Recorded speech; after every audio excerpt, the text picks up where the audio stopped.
Minggu 12 Desember 2021. Salam jumpa kembali para saudara dan saudariku yang terkasih. Bersama saya Romo Allen dalam renungan harian Katolik dari Paroki Tomang, Gereja Maria Bunda Karmel, Jakarta. Penantian kita akan kedatangan Tuhan selama masa Advent ini telah memasuki pekan ketiga. Menurut penanggalan liturgis kita, hari Minggu Advent ketiga dikenal dengan sebutan Minggu Gaudete atau Minggu Bersukacitalah. Alasan dibalik pemberian nama ini adalah karena antifon pembuka untuk Minggu Advent ketiga berasal dari Surat Rasul Paulus kepada jemaat di Filipi, bab 4, ayat 4 dilanjutkan dengan ayat 5 yang berbunyi, "Bersukacitalah senantiasa dalam Tuhan. Sekali lagi kukatakan, bersukacitalah. Tuhan sudah dekat." Kata bersukacitalah, gaudete, mengingatkan kita bahwa kini kita sedang berada di pertengahan masa Advent, dan itu berarti kedatangan Tuhan kian mendekat. Kita tentu merasa sukacita. Namun sukacita itu masih tetap harus disertai dengan semangat pertobatan, sebab kedatangan Tuhan perlu sungguh disambut dengan kemurnian diri. Diri yang matanglah yang paling layak menerima Tuhan yang datang. Saudara dan saudariku yang terkasih, selama masa Advent ini, Yohanes Pembaptis adalah salah satu tokoh yang paling sering ditampilkan untuk menyerukan pertobatan. Dalam Injil hari ini, yang diambil dari Injil Lukas, bab 3, ayat 10 sampai dengan ayat 18, Yohanes Pembaptis kembali ditampilkan mengajak orang banyak untuk bertobat. Ajakannya ini tidak hanya disampaikan dalam pemaparan teoritis akan makna pertobatan, tetapi Yohanes Pembaptis lebih ingin mengajak setiap orang untuk melakukan praktik pertobatan yang nyata sesuai dengan kondisi diri dan kehidupan mereka saat itu. Maka Injil berkisah bahwa ada 3 kelompok yang bertanya kepada Yohanes Pembaptis, "Apakah yang harus kami perbuat?" Ketiga kelompok itu adalah masyarakat umum, para pemungut cukai, dan para prajurit.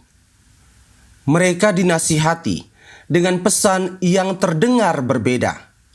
Tetapi bila ditelusuri lebih mendalam, inti pesannya sama, yakni lebih serius mengembangkan kepedulian kepada sesama dan sekaligus menjauhi keserakahan.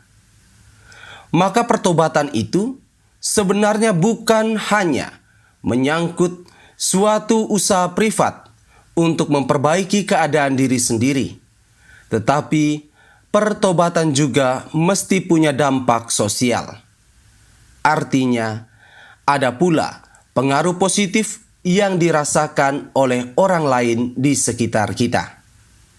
Dalam nasihatnya kepada ketiga kelompok itu, Yohanes Pembaptis tekankan bahwa perlu menjauhi egoisme dengan tahu membedakan antara kebutuhan dan keinginan. Orang yang pandai membedakannya sungguh mampu memberi perhatian yang seimbang antara kepentingan pribadi dan kepentingan sesama demi mencapai kesejahteraan bersama. Selain itu, warta pertobatan yang disampaikan oleh Yohanes Pembaptis juga turut diwarnai dengan semangat kerendahan hati. Hal ini tampak dalam sikap Yohanes Pembaptis yang tetap menyangkal bahwa dirinya bukan Mesias. Betapapun banyak orang yang percaya bahwa dialah Mesias yang mereka nantikan. Yohanes Pembaptis katakan bahwa dirinya hanya seorang hamba di hadapan Sang Mesias, sehingga dalam nada kiasan ia berujar, "Membuka tali kasutnya pun aku tidak layak." Hal ini berarti bahwa pertobatan sungguh membutuhkan kerendahan hati, sebab tanpa kerendahan hati tidak ada keterbukaan diri bagi Allah dan sesama. Orang yang rendah hati selalu dekat dengan kepedulian dan jauh dari keserakahan, sebab orang yang rendah hati tidak pernah ingin mengambil keuntungan bagi dirinya sendiri. Maka dari itu, saudara dan saudariku yang terkasih, kedatangan Tuhan yang kian mendekat ini jelas menuntut kita untuk lebih serius lagi bertobat. Sukacita yang kita harapkan dari Tuhan yang datang tidak bisa diterima begitu saja tanpa ada komitmen untuk berbenah diri. Seturut nasihat Yohanes Pembaptis, kita juga diminta untuk berefleksi. Sudahkah selama ini saya peduli kepada kehidupan sesama dengan cara mau berbagi segala yang dimiliki tanpa pernah menuntut balasan? Ataukah saya menjadi serakah dengan menginginkan semuanya untuk diri saya, bahkan di saat saya sudah punya segalanya?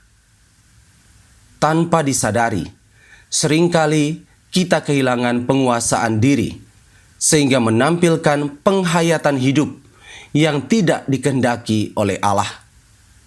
Padahal, untuk ditinggikan oleh Tuhan yang datang membawa keselamatan, kita harus bersedia merendahkan hati untuk dituntunnya.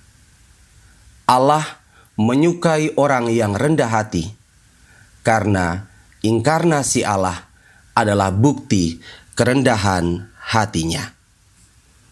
Tuhan memberkati kita sekalian.